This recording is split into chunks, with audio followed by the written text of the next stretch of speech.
Hi everyone, this is Jim. Welcome to this postmortem of my Blitz game number 837. I'm skipping over the first game I played in that video. That was a short 9-move game, and focusing on the second one, which was a Scandinavian defense.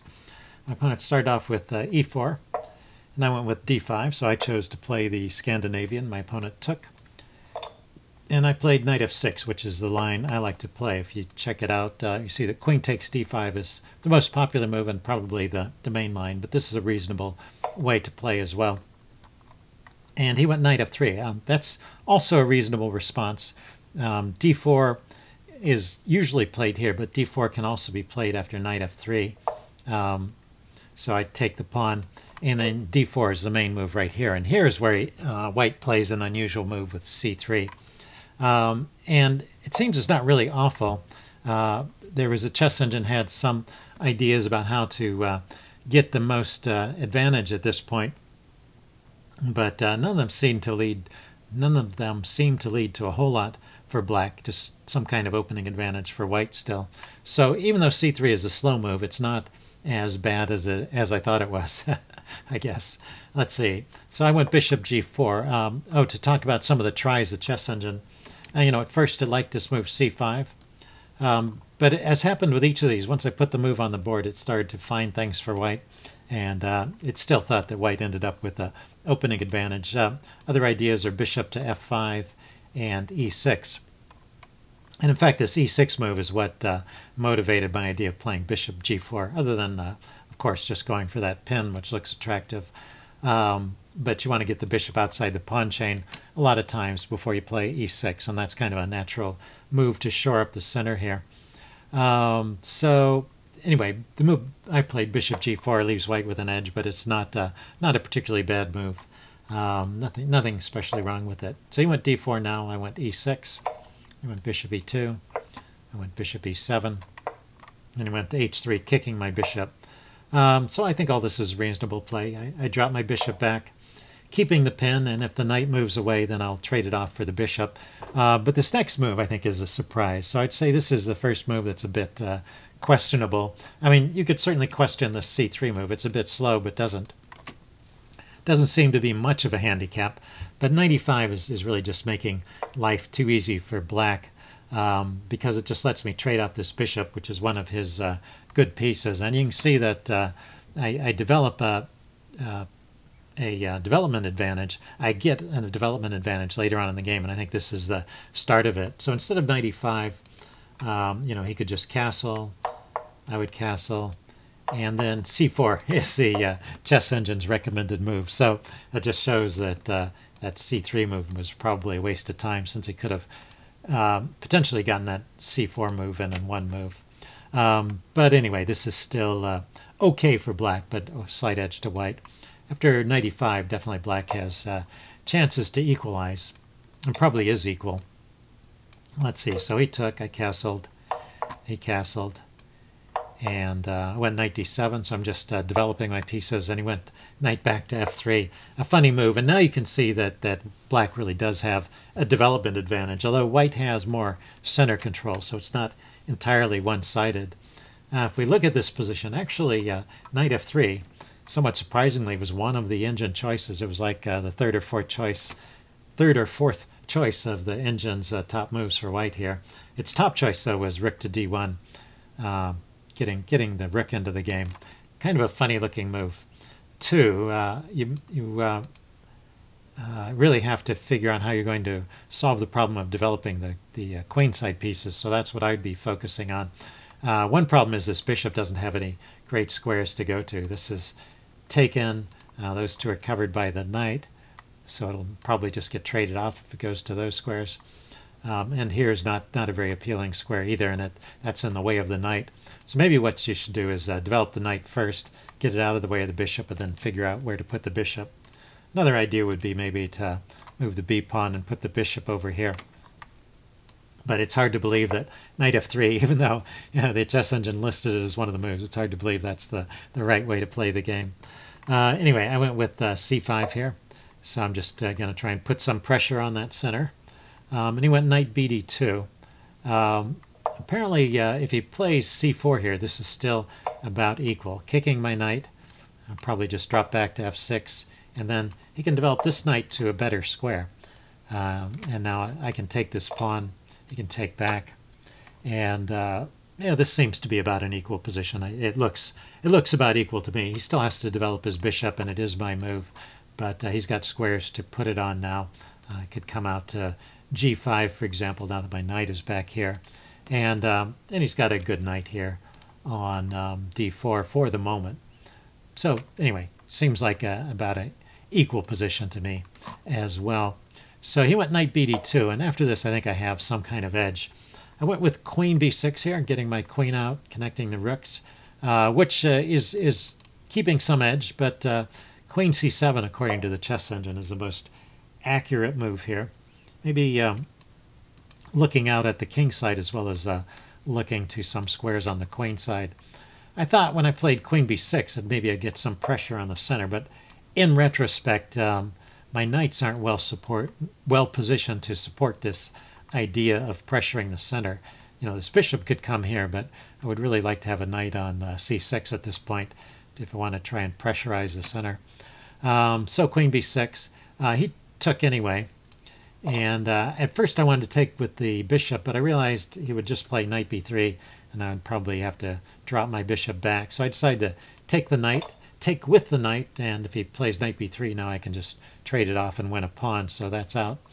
But he gets knight c4 in, and I drop my queen back to c7. Knight c4 seems like a funny move, but yeah, I think it's a bit of a target here. It at least runs into trouble later. The immediate attempt to try and take advantage of this odd position of the knight, because it is kind of sitting there without support, is to try and pin the knight. The queen is unsupported here, but he can defend with knight d4.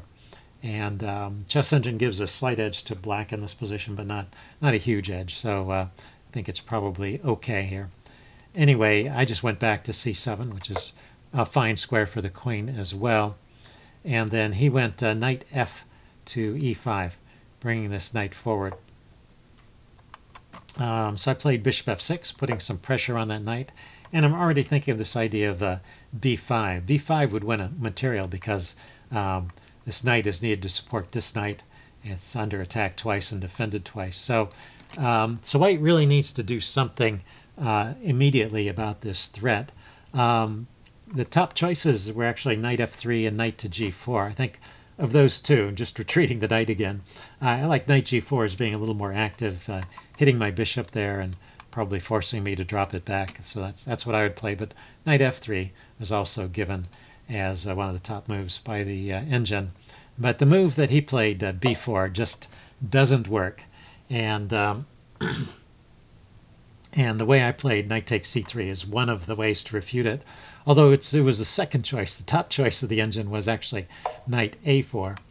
Maybe it's a more secure way to round up that c3 pawn. I guess it's not really going anywhere. And let's see, if he plays bishop b2, I suppose I trade it off and get a good bishop against his knights. Yeah, and there's still pressure along the c file. So anyway, knight a4 seems to be the most accurate move there, but knight c3 is also winning. The thing is, he's got to move his queen. It's under pressure. Queen e3, which he chose, was one of the best moves. I go knight f to e4 now, and so I'm defending my knight, and I'm also threatening his knight. I'm just going to be taking it off because I've interrupted the defense of that knight by the queen. And now here he tried f3. The best move here is bishop to b2. Let's just show the best defense. So I'm not actually winning a piece here, but I get something out of all of this. I play b5, kicking the knight. Let's see, he can takes. Let's see, I can take this knight, keep the pin here, and then he can defend his knight, say, with f4. And so I've won one pawn. I'm a pawn up in this position, but I think just as important, if not more so, is I have this great bishop and a pin on this knight. So looks like I'll be able to generate some pressure and use that to get my pieces into the game quickly.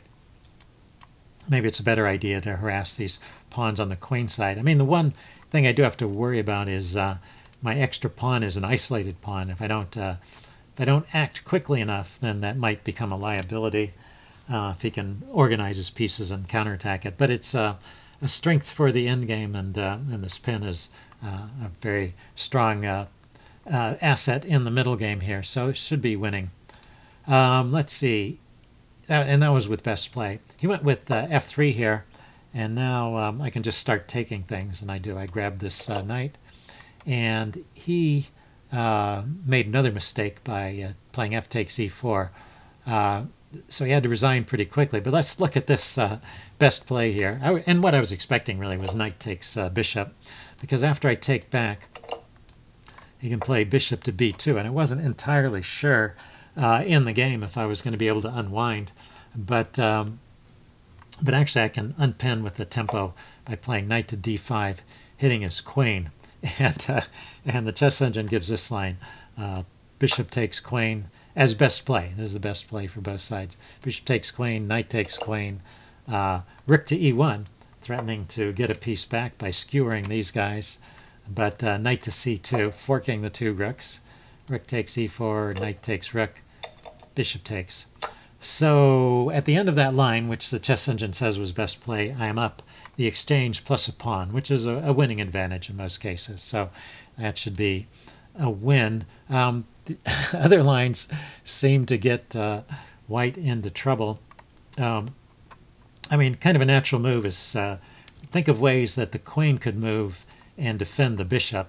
And one idea is to come here. And the problem with this move is I can play knight e to c3 and stay a piece up. So if I can get a knight to this c3 square, I can bring more pieces over to defend it. So I guess it's not going to be permanently pinned. And there's also this idea of unpinning with check.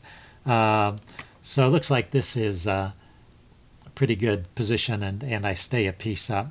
So that kind of queen move doesn't work. He could try a different queen move. That was kind of my first idea. I just wanted to explain those other queen moves don't work because of knight e to c3. My first idea was queen here to e2, keeping a pin on the knight and defending the bishop. But from that square, that's the only square that does all those things. And from that square, I can hit the queen again with knight to f4. And, well, once again, he can trade queens, but then I'll save the knight and be a piece up. So let's see, he could try queen c2, moving the queen away and holding on to the bishop. But then I have queen to g5. And it's a potential mate there, so that means the queen is now tied down to this rank. And if he grabs the knight here, rook a to c8 is enough to win. So what that means is he can't actually take the knight, and I stay a piece up. But just to show how this wins, the queen now doesn't have to defend the bishop anymore. The bishop is fine, but the queen has to stay in touch with the pawn on g2 because of a mate threat. And there's no good square to go to. This square is, the knight will just take it. This square, the knight moves with check, and then queen takes queen. And then this square, queen to f2, once again, the knight moves with check, and taking advantage of the pin here, it's also a fork on the queen. So anyway, there's just, after rook a to c8, there's nowhere for that queen to go, which means that he can't actually take the knight in this position. Kind of a funny tactic, and so I emerge a piece up in that line as well. Anyway, I just wanted to show those interesting complications, because this was basically the end of the game. And certainly, knight takes e5 is the best try for white there, and I might have gotten confused in the complications and ended up giving a piece back. I would probably still be better, but that was his best try. Instead, he took with the pawn, and now I can just take the knight. And in addition to being a piece up, I have some pretty horrible threats here. Bishop to d4 is the chief one. And in fact, the chess engine was saying the best move here is rook to f2 and just allowing me to play bishop d4 and just giving up the rook instead of giving up the queen. But anyway, he resigned here, so we didn't get to see how he would have responded to that. Anyway, interesting game. Hope you guys enjoyed it, and I will see you again soon.